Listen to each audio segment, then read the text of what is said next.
guys kind of covered on what I was going to ask concerning not just the spring game, but the consistency of storylines, narratives that you can take from everything you gathered in the spring, tie it to the spring game and say, okay, this wasn't just a one-off, an aberration, or a flash of a play or two for somebody or a unit where we need to be concerned or ecstatic, but this is consistent with what we've seen the entire way through that we can take into the rest of the off season.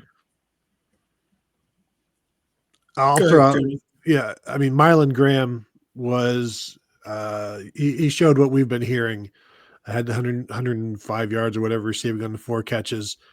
This was talking to Brian Hartline, talking to Mylan Graham and others, Carnell Tate, about Mylan Graham at one of the bowl games. They kept talking about it was a growing process, and it was not an easy process last year as a true freshman for Mylan Graham coming in June, and just he didn't have the winter and the spring like a lot of guys do. So he hits June, got the summer workouts, and then you're into fall camp, and it's sink or swim, and you eventually sink, and then you've got to find your way back up. And he did. He was able to do that. Played in 2 of the playoff games. Of course, there was the 2 blowouts. Everybody played in those games, but was getting better and better. And then had his footing and went into winter knowing what he was doing, and attacked winter workouts, as attacked getting better as a route runner, attacking the football, attacking that, and just all of the things that, all of the technical aspects. He's always been an incredible athlete after the catch, before the catch. Now he's become a more well-rounded receiver, and he's shown that all spring, and he showed that in the spring game. So I think that's one. I still am wondering, is Brian Hartline just going to stick with 3 or 4 receivers? Because that's generally what he's done, because the top of his receivers, like the top of his depth chart, is always so good. Like, how do you take Jeremiah Smith off the field? How do you take Carnell Tate off the field? And so you kind of understand it. So I think they're moving towards an area where they can play some more guys, and I think Mylan Graham is one of those guys. I still also think they've got 2 tight ends that are going to play a lot, and Will Kazmarek and Max Clare, and they're going to play together. So when they're playing together, there's only going to be 2 receivers out there, which is going to limit a lot of these guys' opportunity as well. So I think they've got a ton of talent in receiver and tight end, but they can't all play together, and that's unfortunate. I would agree on Graham.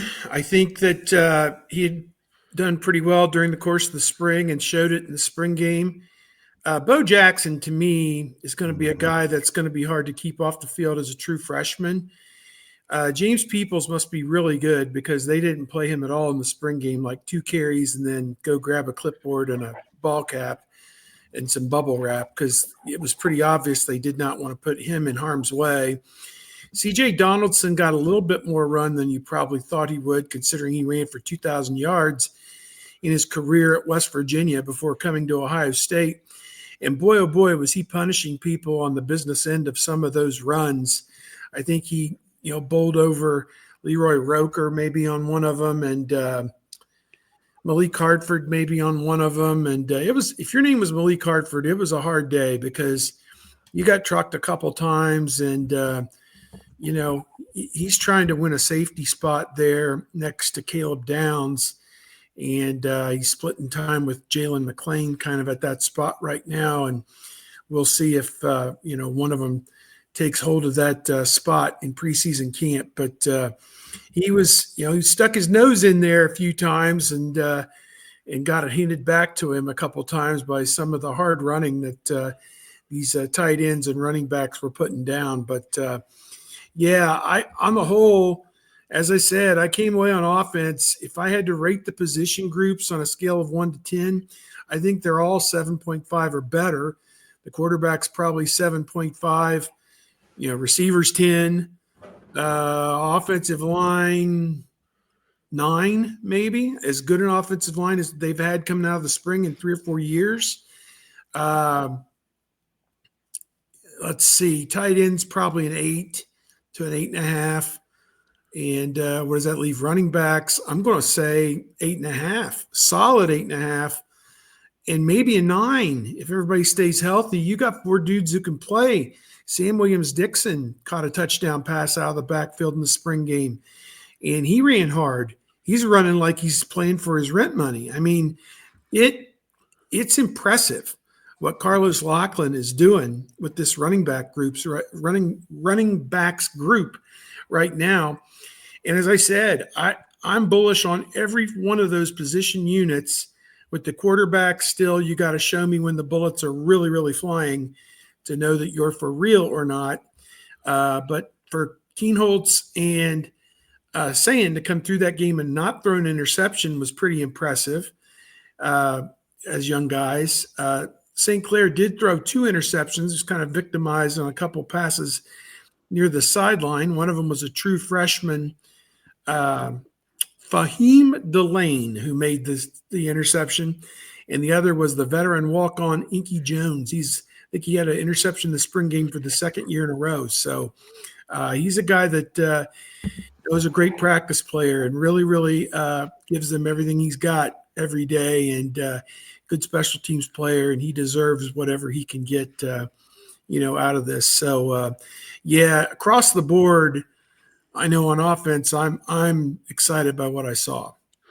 On the James Peoples thing, 2 carries. I went back and I wrote about this. I'm doing a position recap, spring recap, and so he carried the ball twice, and CJ Donaldson carried the ball 4 times. He did a lot with his 4 carries, and so generally, when you're only carrying the ball when you're carrying the ball that little, that tells you everything you need to know. Like last year, Travion Henderson and Quinshon Judkins each had 4 carries. No need for more than that. Mayan Williams had 4 in 2023. I think Travion Henderson was out that year. Archie Griffin only had 1 carry that year to give you an idea of how they felt about him. And then in 2022, Travion Henderson only had 3 carries in the spring game. So that's the kind of company that they feel like James Peoples is in right now. So that speaks volumes to me. Who was keeping spring game stats in 1975? Well, I'm just saying in the 2023 game, Archie Griffin only had 1. They gave Archie an honorary carry. Okay. I was keeping them in this game because they told us they weren't going to keep live stats. And when the game's over, I post a story and I want to have even unofficial statistics in there, which I did. And then about half hour, 40 minutes later, they came out with their version of the stats, which were eerily close to mine, within a completion or a attempt or 5 or 10 yards, give or take. So I thought my extra effort was worthwhile. Logan George on defense had 3 sacks.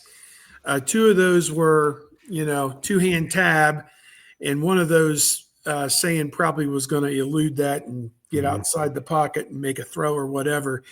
I think CJ Hicks may have had the other one. So those guys, solid. Kenyatta Jackson and Caden Curry probably didn't play a whole lot of snaps, so that's why maybe they didn't have those kind of numbers. So I don't know. I look at it, and again, I think it was a very positive day. Nobody got hurt, and a lot of young guys got their first taste. I think 18 different people caught a pass, something absurd like that. Like all the running backs, all the tight ends, all the wide receivers, the walk-ons. I mean, just everybody who would be an eligible receiver, I think, caught a pass. So it was really something to see.